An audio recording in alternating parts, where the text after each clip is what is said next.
Michigan Magazine is kept on the road by our many Michigan friends. You'll find delicious food and fun at Timber Steakhouse, East County Line Road, South Branch, Michigan. You'll find delicious steaks, pizza, and a full menu with the best food in the North. Enjoy the fine food and karaoke fun at Timber Steakhouse, County Line Road, South Branch. Tri-Point Connections, a church connecting to God, people, and community. Tri-Point Connections invites you to rediscover church in a relaxed, refreshing atmosphere. Join us Saturdays for fellowship and worship. The Michigan-made rebounding mailbox pole. Never again worry about the winter snowplow taking out your mailbox with this ingenious rebounding pole. Your mailbox takes a hit and keeps coming back year after year. Call now or visit their website, toughmailboxes.com. Clemix Sales and Service on Mapes Road, west of Mile, your complete recreational vehicle sales and service connection. Visit their beautiful showroom of new and pre-owned ATVs, lawnmowers, power equipment, snowmobiles, utility vehicles, and more. Clemix Sales and Service is also the home of the American-made Victory motorcycle line on display at Clemix on Mapes Road, Mayo. Hi everyone, welcome to Michigan Magazine. I'm Barry Stutzman. Glad you could join us off the beaten path.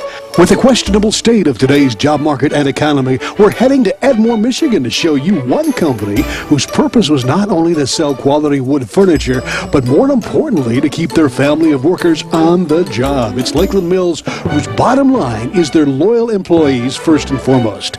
But first, we're heading to historic Beaver Island on this beautiful Emerald Isle in Lake Michigan. America's only ruling king was crowned and ruled. It's an amazing story of intrigue and conspiracy. It's all coming up next on this week's Michigan Magazine.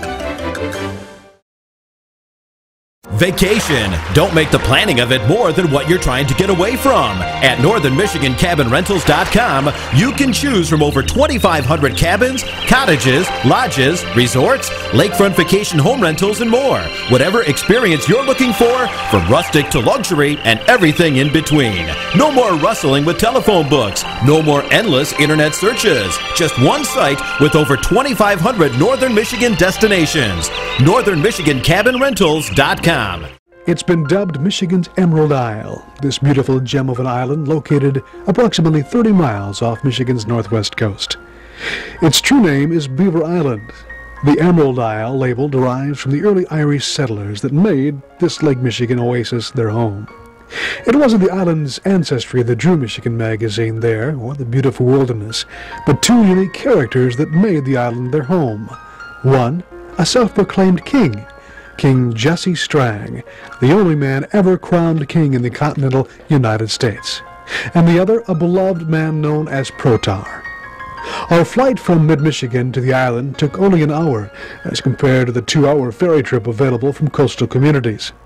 The unique character of the island, which is the year-round home to only a few hundred, was quite evident when we first landed at the Hairport.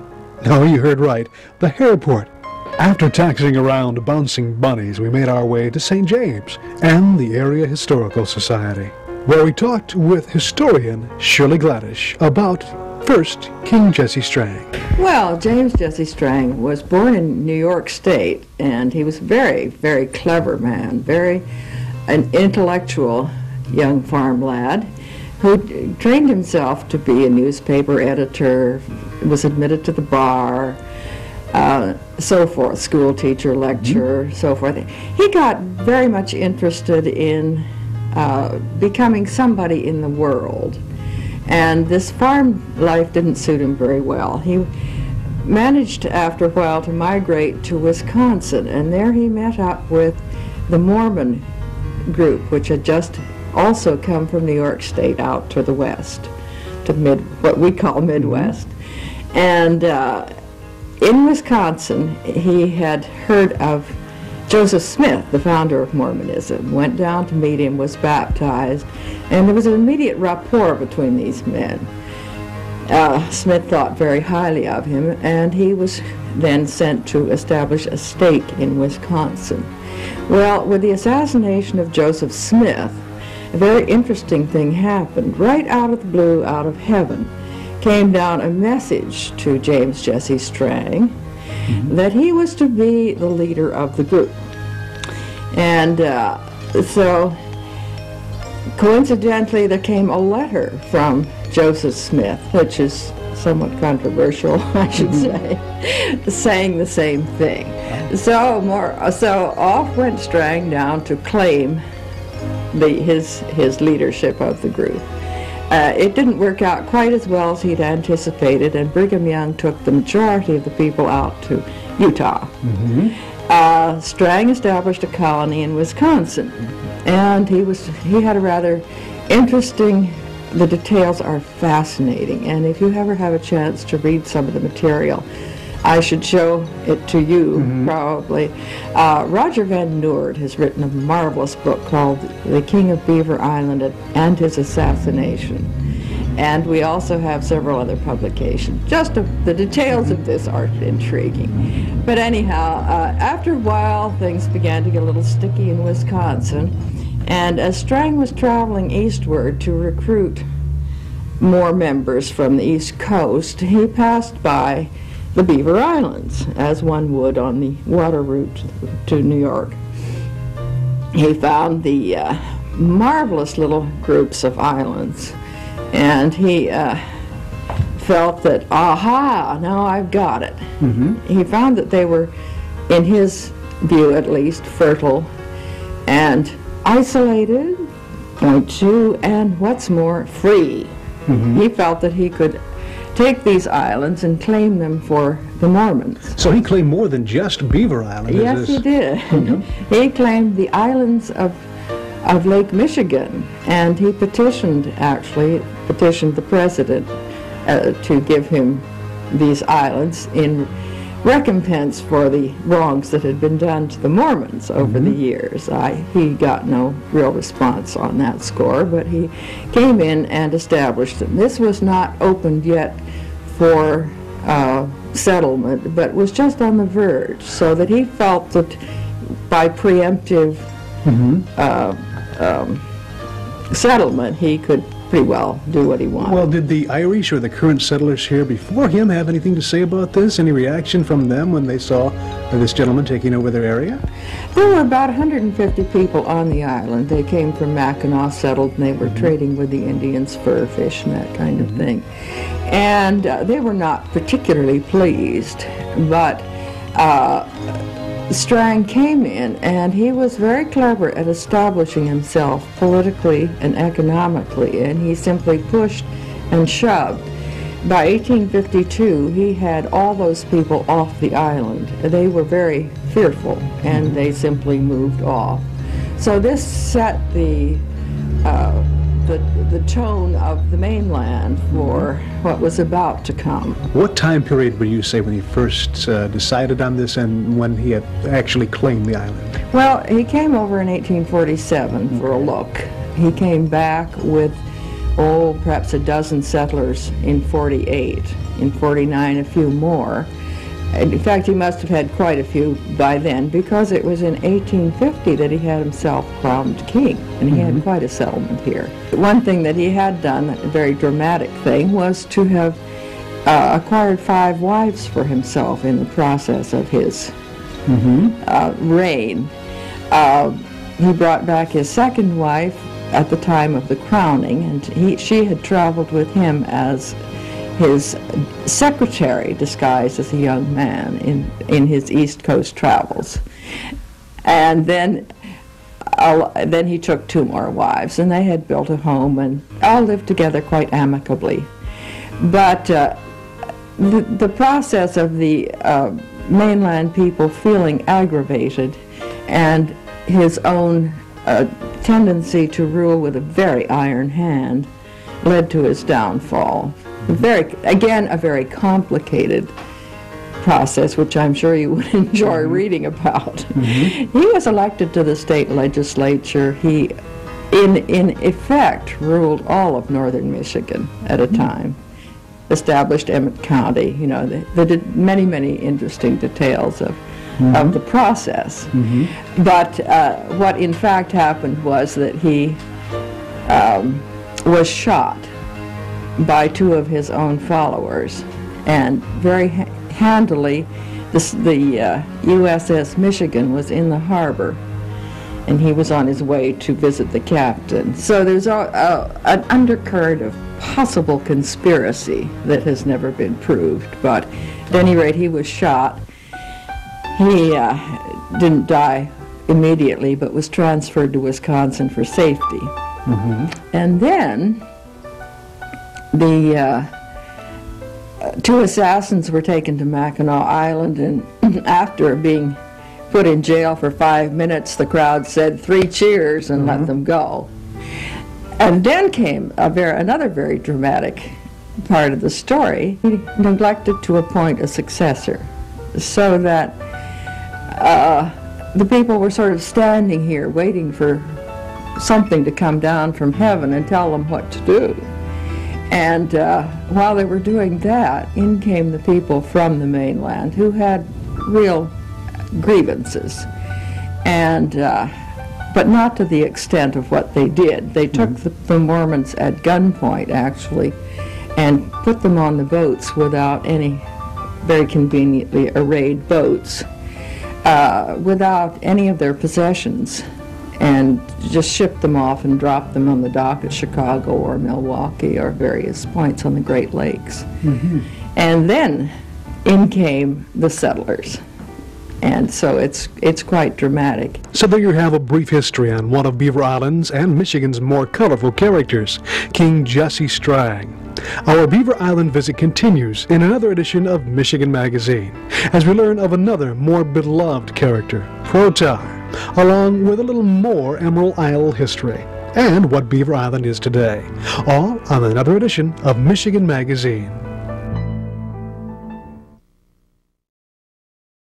Michigan Magazine is being brought to you in part by Rose City Drug, just south of the Rose City city limits at 2640 North M33, featuring a state-of-the-art, completely automated and extremely accurate computer-filled prescription process. Here at Rose City Drug, we're a family-owned and operated for over 20 years. We offer fast and friendly service, and we always take the extra step to make sure your needs are fulfilled. Canyons Lakeside Resort and Marina, located on the shores of beautiful Sage Lake. Get away to their newly remodeled, beautiful bed and breakfast, or their historic 13-room hotel. Special events and activities for all ages. Call now or go online for more information on this Michigan treasure.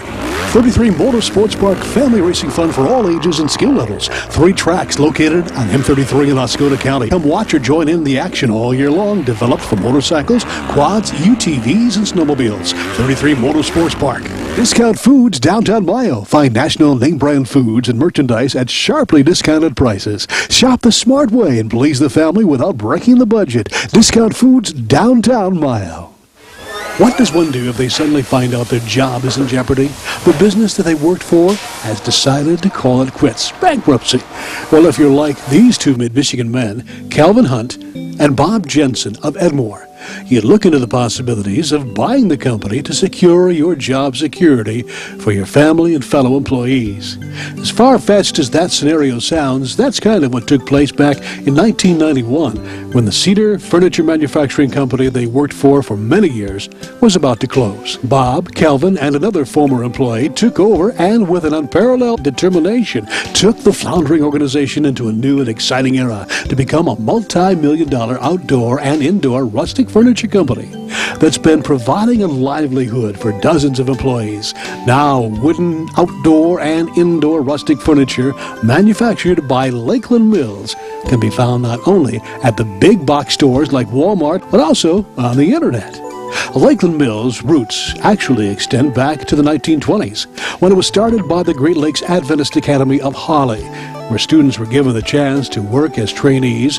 That operation was sold in 1987 to a company that eventually declared bankruptcy in 91. This was the turning point for Lakeland Mills that eventually moved its operation into a 113,000 square foot manufacturing plant in Edmore, Michigan.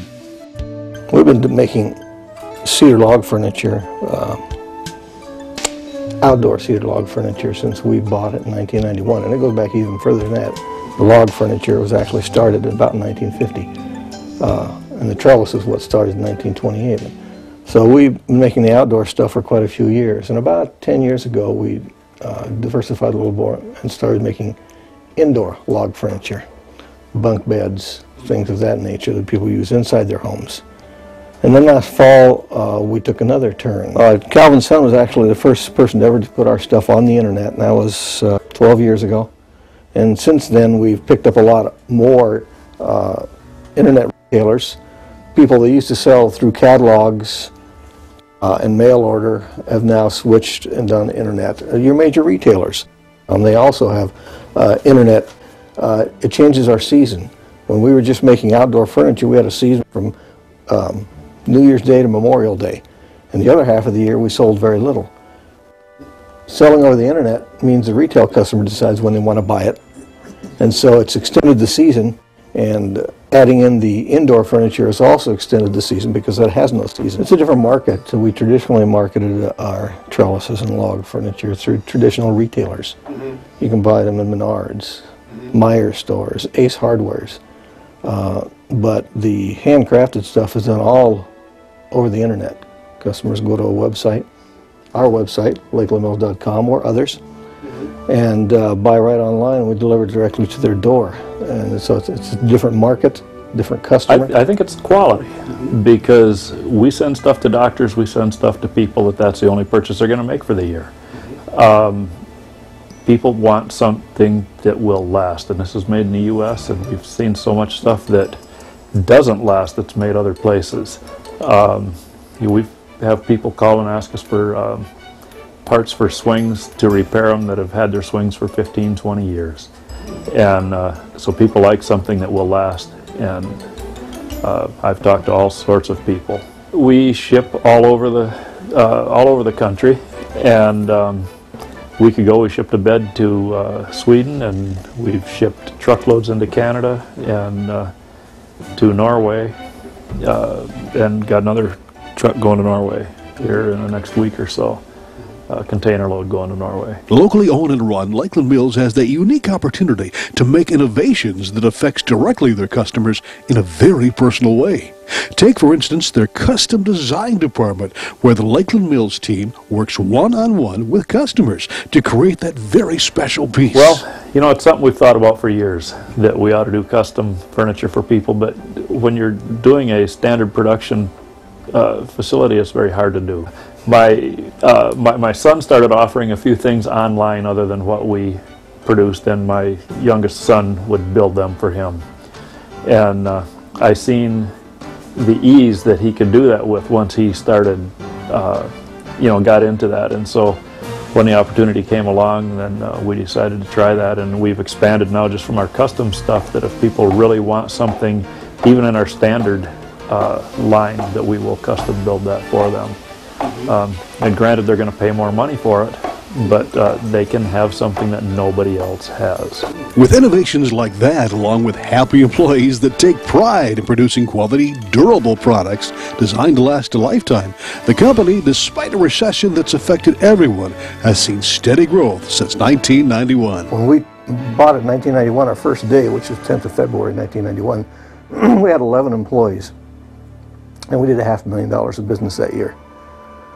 Now we do it about $3 million a year, and we have 50 employees. It's somewhat seasonal. We still have a slower time, but about 50 employees that we keep busy most of the time, and it keeps us busy most of the time. You know, the last few years of the poor economy, we felt it like everybody has, but I think we've survived it, and many have not. And we're growing stronger again and diversifying more. And that diversification can be seen and touched right next door to the manufacturing plant in their factory outlet store and showroom, where Bob and crew will eagerly show you examples of their craftsmanship. Talk about handcrafted, you know this was done individually, and every bed would be different. So if you want a one-of-a-kind piece of furniture, you come to lakelandmills.com, and we'll have it for you. It certainly was a wonderful time we spent at this surviving and thriving Michigan business in Edmore. Surviving because of management's dedication and determination. Thriving because of a solid workforce with dedicated long-term employees. Some are second and third generation workers, or should we say craftsmen and women, who pride themselves in producing quality Michigan products at competitive prices. We thank Lakeland Mills of Edmore for sharing their day with us. But before we left, the employees of this Michigan-based company had one more point to drive home before we hit the road. Buy our quality products at lakelandmills.com. Point well taken. Yep, I'm on my way. See you in just a little bit. Hey, that's all the time we've got for this edition of Michigan Magazine. I've got to hit the road to meet other members of the Michigan Magazine TV crew. We're heading out to discover those amazing stories off the beaten path and bring them back to you. Don't forget to touch down at our Michigan Magazine Museum. That's in Comins, just north of Fairview on M33 in Oscoda County. Here you'll get the chance to relive some of our past adventures and get contact information of many of the people and places we've discovered the past 2.5 decades we've been on the road. Don't forget to visit during our Civil War encampment scheduled for September the 14th, 15th, and the 16th. Reenacting members of one of Michigan's light artillery groups will again be hosting this bit of living history, complete with cannon firings both day and night. Visit the encampment and check out the special displays inside the museum. And hope you had a great week, and hope you have a great weekend coming up. We'll see you next week at Michigan Magazine on RFD or online at michiganmagazine.com. We'll see you. I got to hit those roads. We'd like to thank all those that help keep Michigan Magazine on the road. Greenbrier Golf Course, Sage Lake Road, Lupton. You'll love this beautiful, professionally designed 18-hole course with a bogey golfer in mind. From pro to beginner, Greenbrier will have you returning for more. Enjoy the watered fairways, driving range, full-service restaurant, bar with Wi-Fi, and gift shop. Greenbrier, Sage Lake Road, Lupton. Hingeman Acres Canoe Livery and Resort on M33 just north of Mayo, catering to the outdoor enthusiasts. Cabins, canoes, kayaks, rafts, and more. Daytime or overnight trips along the world-famous Asabo River. A family getaway for over 75 years. Rose Valley Winery committed to making quality wines from locally grown cold-hardy grapes. Rose Valley Winery on Beechwood Road, Rose City. Randy's Restaurant and Bakery, downtown Rose City. Freshly baked daily, cookies, breads, pastries, donuts, homemade pies, and more. Randy's has a full menu to tackle the heartiest appetite, including pizza and hand-dipped ice cream.